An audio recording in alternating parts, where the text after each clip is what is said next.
I came home from my doctor's appointment and found all my suitcases on the porch, with a note from my son that said, "It's better this way, Mum." The wind blew the paper sideways. I remember standing there with my keys still in my hand, the ones that no longer unlocked anything. 3 suitcases, 1 cardboard box, and a note.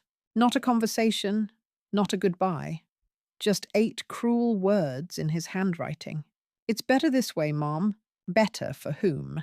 Better for my daughter-in-law, who had been eyeing my bedroom ever since she moved in.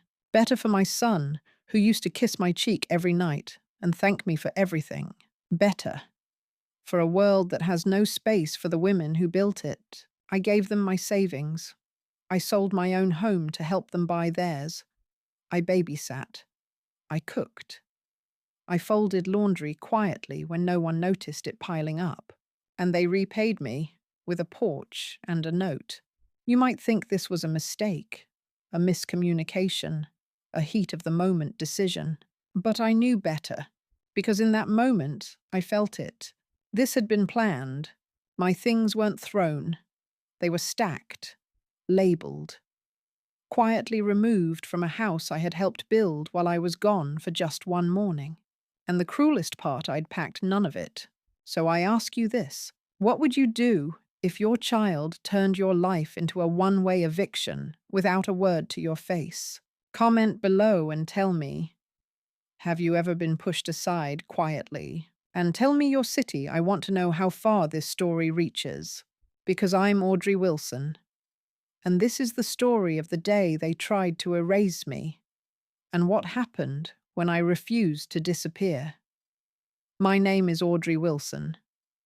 I turned 68 the week before that note appeared on the porch. It was a quiet birthday. My son forgot, my daughter-in-law mumbled something about work, and my granddaughter was too busy with a ballet recital that no one invited me to.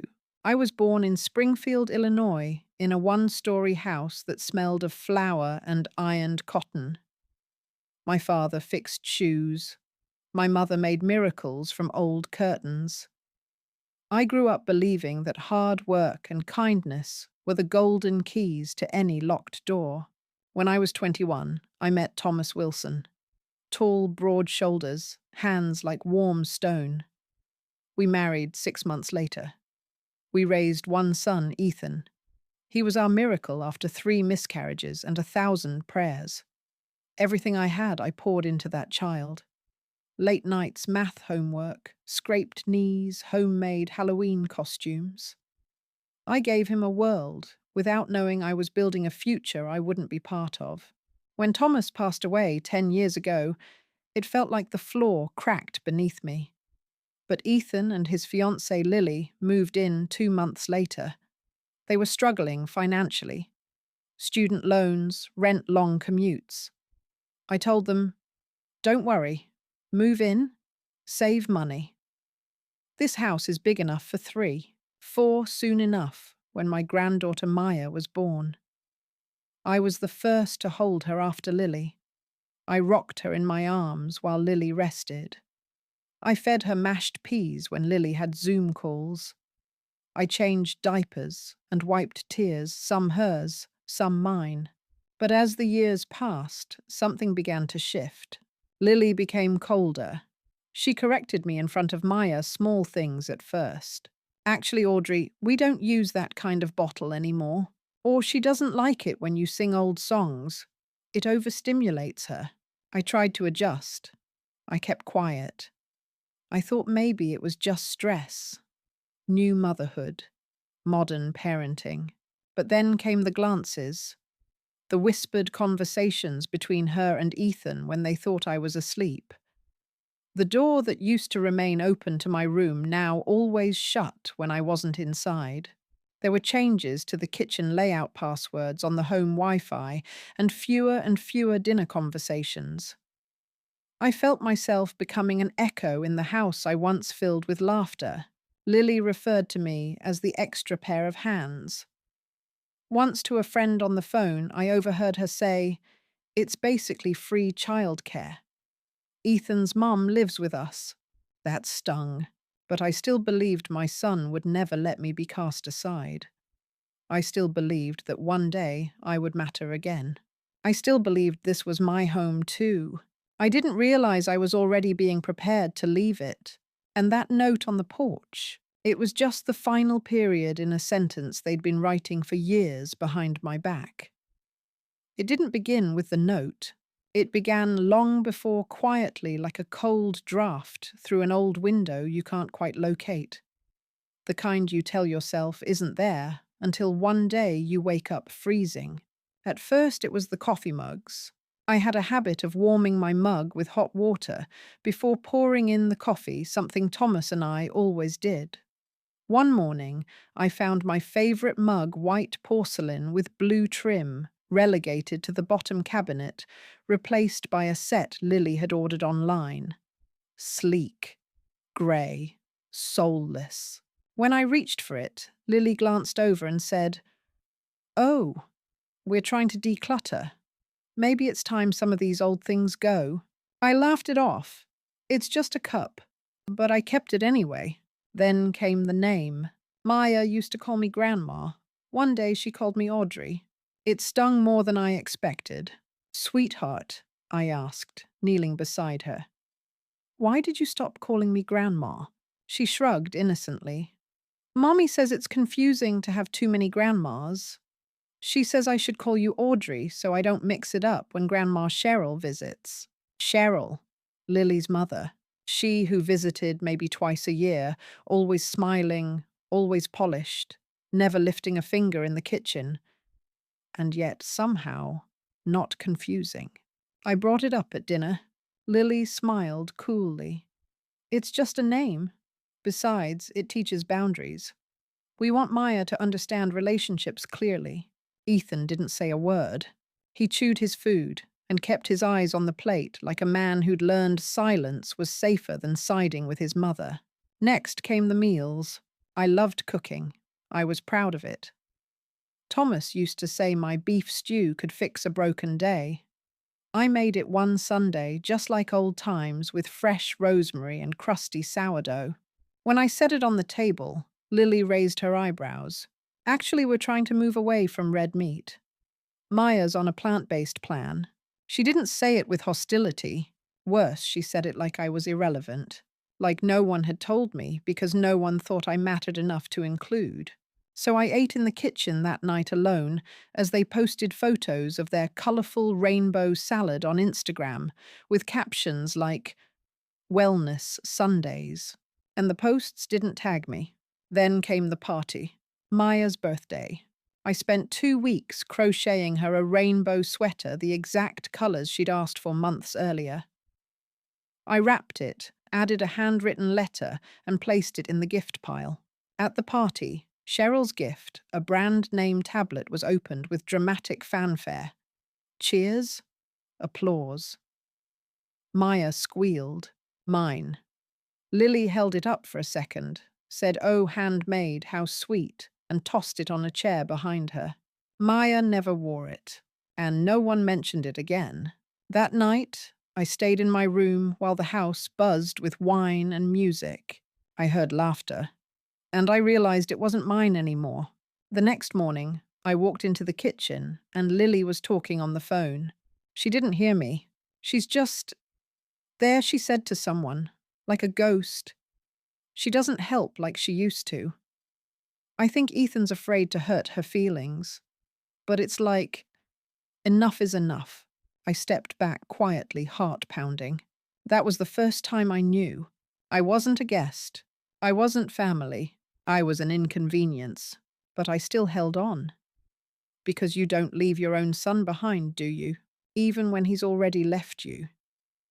The storm arrived not with thunder, but with a text message. It was early spring. Thomas had been gone nearly a year. I still kept his sweater hanging on the back of my chair, foolishly pretending the smell of him hadn't faded. On my calendar, I had marked April 12th, my birthday. A quiet dinner would have been enough. I didn't need gifts, just acknowledgement. Just a voice saying, "I remember you exist." That morning, I got up early and baked my own cake. Chocolate walnut, Thomas's favorite, but secretly mine too. I even made a pot of jasmine tea, the kind Ethan used to brew for me as a teenager when he'd had a bad day. No one came into the kitchen. At noon, I walked to the living room. Maya was curled up with her tablet. Lily was packing a suitcase. Ethan sat at the counter looking tired. Going somewhere, I asked, keeping my voice cheerful. Lily didn't look up. Oh, didn't Ethan tell you? Ethan cleared his throat. Mom, we're flying Cheryl in. It's her birthday too. My heart stalled. What? She lives alone, Lily added. She's been feeling down, and it worked better this way. You're flying her in, just for a few days, Ethan mumbled, eyes averted. We'll do something nice for her. I swallowed hard. Today's my birthday too. Lily finally looked up. Her eyes narrowed. Is it? Oh, I didn't see it on the shared calendar. I looked at Ethan. He winced, then muttered, Sorry, Mum. Things have been hectic. I made cake, I whispered. I waited. No one said anything. Maya didn't even look up. And in that moment, I realized I was invisible in my own family. I went back to my room. I sat beside Thomas's photo and let the tears fall. I didn't sob. No one could hear it. Later that evening, I heard suitcases rolling by the hallway. I peeked out the window. A car pulled up an airport shuttle. Ethan loaded the bags, while Lily adjusted her hair in the reflection of the car window. They didn't say goodbye, didn't knock on my door, didn't even leave a note. And then the worst came 2 days later. I'd gone for a walk, desperate to clear my head. When I returned, I saw my suitcases, both of them sitting on the front porch. Next to them was a folded piece of paper tucked under the handle of the smaller case. I opened it. It was from Ethan, Mum. We thought it might be better if you took some time to reflect and regroup. We booked you a place at Willow Ridge for a few weeks, just until things settle down. Willow Ridge, a senior residence. Not even a phone call. Just a note. I stood there, hands trembling, the morning breeze catching the corners of my shawl like wings clipped mid-flight. I looked at my own name written in Ethan's handwriting and felt something inside me tear not cleanly, but with the jagged rip of betrayal. My son. The boy I raised, who I rocked to sleep through croup, who I defended when he failed calculus, who I paid for through college after his father's first stroke. He had moved me out with a note. I didn't knock. I didn't scream. I didn't cry, not yet. I just sat on the porch beside my suitcases while the sun set behind the house that used to be mine. Later that night, I called an old friend. Her name was Francine. We hadn't spoken in years. She picked up after 3 rings. Her voice was warm, familiar, solid. Francine, I said quietly, do you still have that guest room? There was silence. Then what did they do to you, Audrey? And finally the tears came, but not the kind you cry in surrender, the kind you cry before you rise. Francine picked me up the next morning. She didn't ask questions. She didn't press. She simply opened the trunk of her old blue Honda, helped me load the suitcases, and squeezed my hand tight once I sat beside her. I made lasagna, she said. Real cheese, not the almond kind. That night, in Francine's cozy guest room that smelled of lavender and lemon balm, I opened my old planner. I found the last entry Thomas had written before he passed. Just a few scribbled words, underlined twice, keep Audrey protected. Trust Bobby at Sinclair Law. Bobby Sinclair, a name from the past. My husband had worked with Bobby for years on his estate and business transitions. I remembered Bobby as a boy with freckles and too much energy. Now he was one of the most respected estate attorneys in the region. I didn't call right away. First, I needed proof. I went back to the house 2 days later. Francine insisted on driving me, though I told her to stay in the car. I had copied the security gate code years ago. It hadn't changed. The house was quiet, empty. Lily had taken Maya to a tennis clinic in the mountains, and Ethan was supposedly on a business trip, if the social media check-ins were to be believed. I walked inside with my spare key. Everything looked sterile. New furniture, new rugs. But a picture on the wall still had our wedding photo cropped awkwardly, so that only Thomas was visible, and I was cut from the frame. I stepped into my old room, gone, transformed into some minimalist office space. My jewelry box was missing. I searched quietly, methodically. I found my grandmother's brooch in Lily's drawer, tucked beneath expensive scarves. I found Thomas's signed first edition Hemingway, my anniversary gift to him, on a shelf labelled Guest Room Aesthetic. I took photos of everything, time-stamped, dated, catalogued. Then I found something unexpected. In Ethan's home office, tucked in the corner drawer, was a contract. My name was on it. A trust redirection form.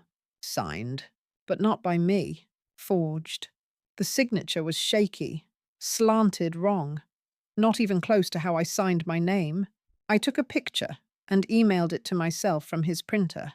Then I left, locking the door behind me like I'd never been there. Back at Francine's, I sat on the porch that night, wrapped in a soft quilt she had knit herself. I saw everything I whispered. She handed me a cup of chamomile tea. "What now?" she asked. "Now," I said, staring out at the dark trees swaying in the wind. "Now I call Bobby." When I spoke to him the next morning, Bobby didn't hesitate. "Audrey Wilson, you're still the most prepared client I ever had," he said, his voice full of warmth and a touch of admiration. I told him everything. The forged documents, the redirection of the trust, the note, the suitcases on the porch. He didn't interrupt once. When I finished, he simply said, "We'll fix this. But Audrey, you need to prepare yourself. This will get ugly." "I've been through ugly," I replied. "Now I want the truth." From that moment on, I moved with purpose, silently. I met with Bobby 3 times a week. He reviewed the estate filings. He found discrepancies. He spoke with Thomas's former accountant, who confirmed something troubling. Thomas had left specific provisions for my long-term care. Money, property, all of it had been rerouted through Ethan, at Lily's suggestion. Convenience, the accountant said. That's what Ethan called it. Bobby raised an eyebrow. Or conspiracy. I started recording everything. Calls from Ethan, voicemails, even Maya's brief text asking if I was mad about the note. I kept a journal tracked timelines labelled flash drives with every photo message and email. And all the while, I stayed silent, not out of fear, out of strategy, because the next time I stepped foot into that house, it wouldn't be as a mother-in-law begging for space. It would be as a woman who built the family foundation and was ready to claim it back. The invitation came in an email, passive-aggressively polite and thinly veiled in false warmth. "Mom," Ethan wrote, "Lily thinks it might be healing if you came for Maya's violin recital this Saturday. Just an hour. Don't make it about anything else." I stared at the blinking cursor. No apology, no acknowledgement of the suitcases. Just a request for presence, decoration, a silent role in their curated family image. But I accepted. With a single-line reply, "I'll be there." Francine helped me choose what to wear. A charcoal grey pantsuit, Thomas always said, made me look like I walked off a boardroom cliff and survived. She said it made me look like power, wrapped in wisdom. Saturday came fast. At precisely 6:00 p.m., I walked into the recital hall. Rows of polished folding chairs, smiling parents' velvet curtains. I took a seat at the end of the 3rd row. Not too close, but close enough. Maya saw me from the stage. She gave the smallest smile, hesitant, conflicted, but real. Ethan sat with Lily 2 rows ahead. Her hand curled around his wrist, as if warning him not to stand. She turned her head slowly and saw me. Her mouth curled into a thin line. She whispered something to Ethan. He didn't turn around. The recital began. It was beautiful. Maya played Vivaldi with trembling fingers, then stilled into something confident, something deeper than notes. For a moment, I forgot everything, until the applause ended and Lily stood. "Thank you all for coming," she said from the stage. This was truly special for Maya. And to all of our family who supported her tirelessly, my mother who flew in from San Diego just to be here, thank you for being the kind of grandmother Maya can count on. The audience clapped. Lily's eyes locked with mine, and to others, she added lightly, "Thank you for making the effort." Now, a ripple of polite laughter. My heart didn't race. It slowed, hardened, because I had come to play a different song. After the recital in the corridor behind the hall, Ethan approached me. "You look good," he said. "Different. I am different," I replied calmly. Lily joined him. "We really didn't think you'd come. I wouldn't miss Maya's music. You should remember that I've never missed her performances. Not when I lived in that house. Not even when you removed my belongings without a conversation." Ethan stiffened. "We didn't remove it was a misunderstanding," Lily said. "No," I interrupted. "Don't pin this on your wife. She may have lit the match, but you built the pyre." They didn't speak. I reached into my handbag and handed Ethan a manila envelope. "What is this?" he asked, hesitating. "Copies," I said. "Of everything. Photos of my jewelry in Lily's drawer. The contract you forged redirecting Thomas's trust. Audio recordings. Messages." I gave the originals to Bobby Sinclair. Ethan's face drained of color. Lily snapped. "You broke into our house." "I used the key Thomas gave me," I said. "And the security code he never changed. Nothing I did was illegal. But what you did will be examined in court." Ethan stammered. "Mom, please. We can talk about this." "Oh, we will," I said. "In deposition." Lily turned to him. "I told you this would happen." Ethan said nothing. Then, with a calm that surprised even me, I looked at them both and said, "Thomas trusted you. He thought you'd protect me. Instead, you erased me. But I'm not gone, and I'm not silent." I turned to walk away, but then I stopped and added, without looking back, "Tell Maya she played beautifully, and that I'm sorry for what comes next." That night, Bobby filed the official claim: forgery, misappropriation of estate assets, abuse of fiduciary duty, fraud. But I didn't stay up late waiting for fallout.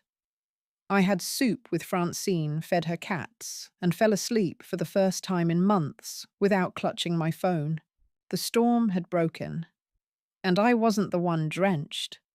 By Monday morning, the first cracks began to show. Lily called me 3 times. I didn't answer. I forwarded the calls to Bobby, who advised me to maintain absolute silence outside legal channels. "She's unraveling," he told me after the second voicemail, panicking. "She knows this won't be a slap on the wrist." By Thursday, Ethan called. "Mom," he said, "please, can we meet? I just want to talk." I let him speak to my voicemail. I wasn't being cruel. I was being careful. For once, I chose not to be the one always showing up, smoothing over softening consequences. That woman had cried too many times into too many cold cups of tea, while others carved up the legacy her husband left behind. At the bank, I signed papers. The family trust Thomas and I had built over 40 years was under my name again, thanks to Bobby proving coercion and signature manipulation. The trust covered Ethan's mortgage, Maya's private school tuition, even Lily's luxury car lease. I revoked it all. The mortgage transferred back to Ethan under full liability. The tuition frozen until further court review. The car lease terminated. The family savings reallocated. They had not just tried to remove me, they'd tried to replace me, but not anymore. That evening, Bobby filed a cease and desist order against Lily for misrepresenting property as marital assets, including my jewelry, which she had pawned 2 weeks after the funeral, thinking I'd never find out. The pawn shop's surveillance footage had already been submitted. When Lily received notice, her response was to email me directly. "You're destroying your own son to get back at me. You'll die alone, but not before everyone sees what kind of woman you really are." To which I wrote and never sent, "Then let them see." Instead, I forwarded the message to Bobby.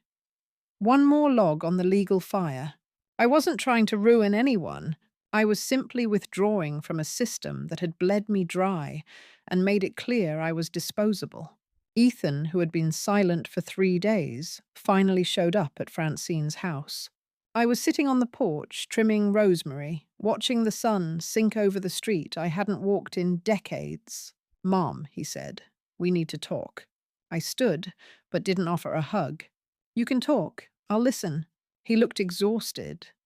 His eyes were puffy, and I wondered if the first honest tears had finally arrived. "I didn't know how deep she'd gone. I didn't know she pawned your things. I didn't see the papers." "You didn't ask to see the papers," I said. "That's worse." He sat on the top step. "I don't know how to fix this."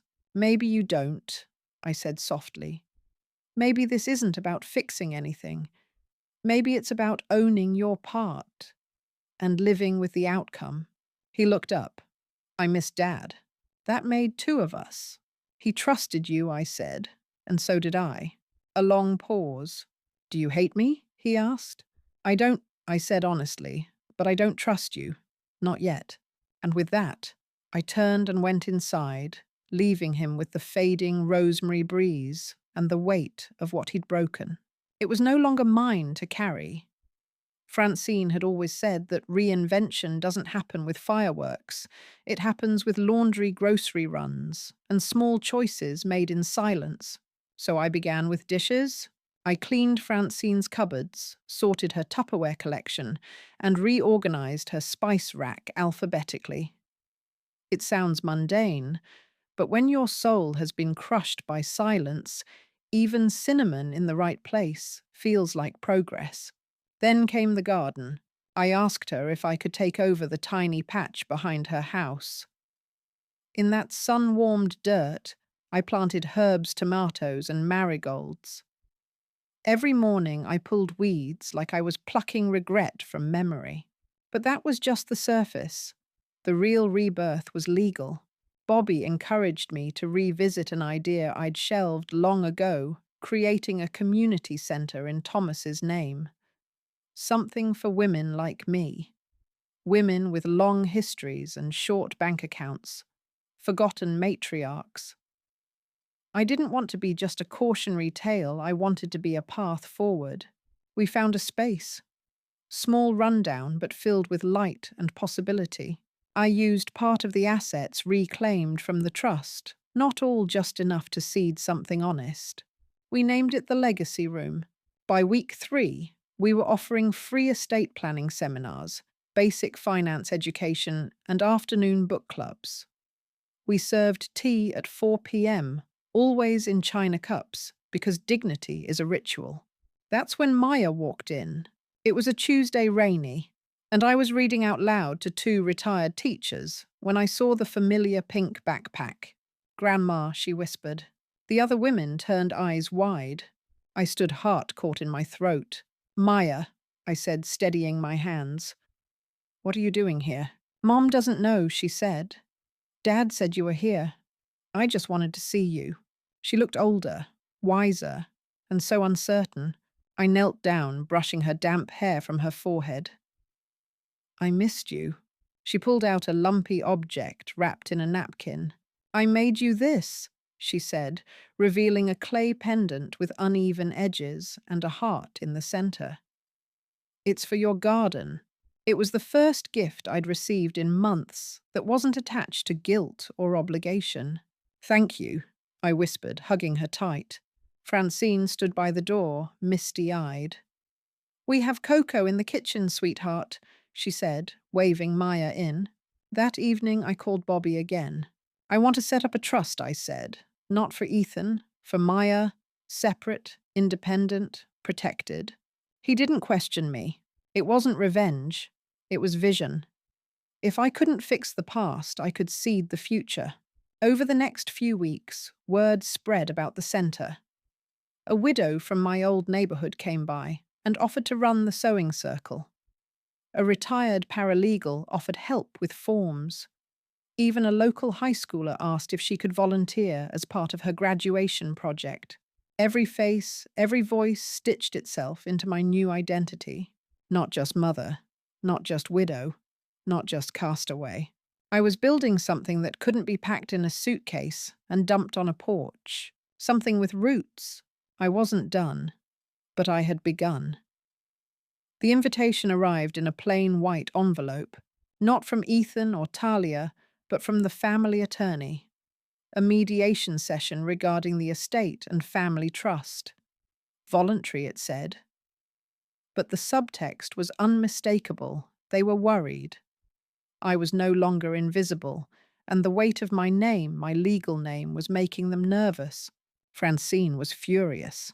You don't owe them anything, she snapped, slamming her teacup down. They evicted you from your own family. Let them stew. But I wasn't going for them. I was going for Maya. The day of the mediation, I dressed not in black, not in mourning, but in slate blue, a color my husband once said reminded him of mountain skies before storms. Bobby accompanied me. Calm, sharp-eyed, carrying a stack of documents with yellow tags like tiny flags of quiet war. Ethan sat on one side of the glass conference table, jaw-tight eyes downcast. Talia sat upright, arms crossed her lips, twitching like she was chewing a sour memory. She didn't greet me. I want to be clear, the mediator began. This is not a trial. This is an opportunity to clarify intent and come to mutual understanding. I slid a copy of the new trust across the table. This is what I came to say, I said, voice steady. The legacy Thomas and I built belongs to the next generation, not the ones who betray it. Talia leaned forward. You can't just rewrite family history. I didn't, I replied. You did. When you left my bags on the porch and called it generosity, Bobby spoke next, outlining the legal boundaries of the new trust, Maya's education, healthcare, and emancipation funds. Strict stipulations. No parental interference. No access from Ethan or Talia unless Maya herself as an adult chose to include them. Ethan looked stunned. Mom, you're locking us out. No, I said.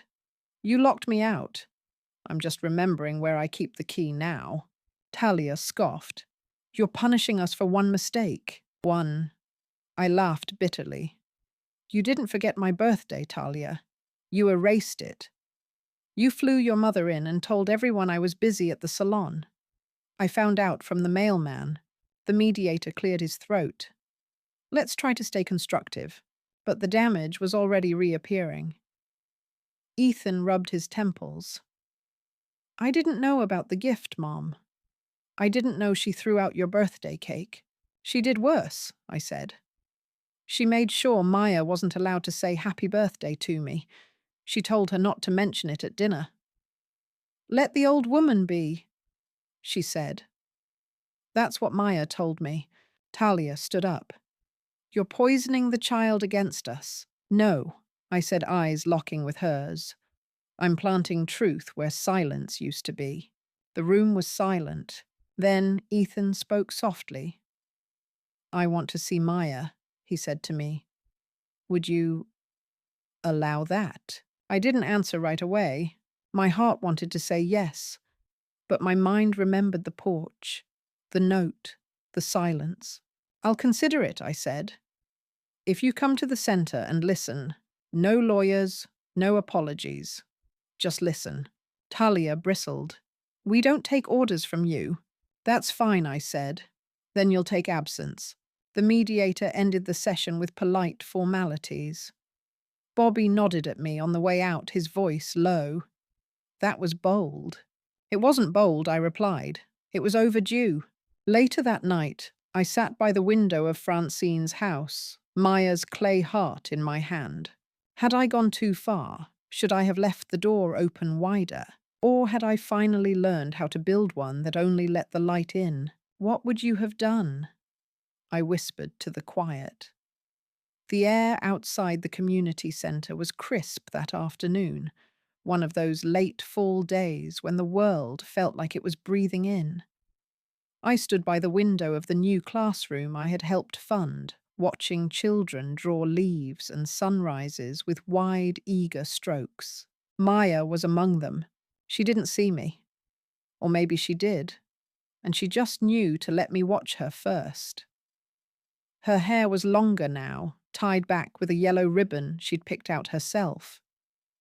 I smiled, remembering how I used to braid her hair while singing old lullabies. Behind me, someone cleared their throat.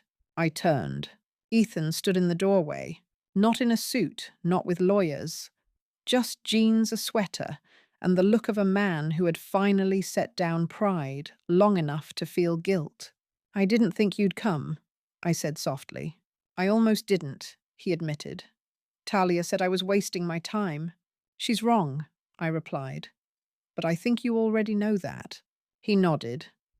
I've been reading Maya's letters, the ones you helped her write. My eyebrows lifted. She sent them. He smiled faintly. She hid them in my old toolbox. I found them last week. She's smart, like her grandmother. I wanted to cry. I didn't.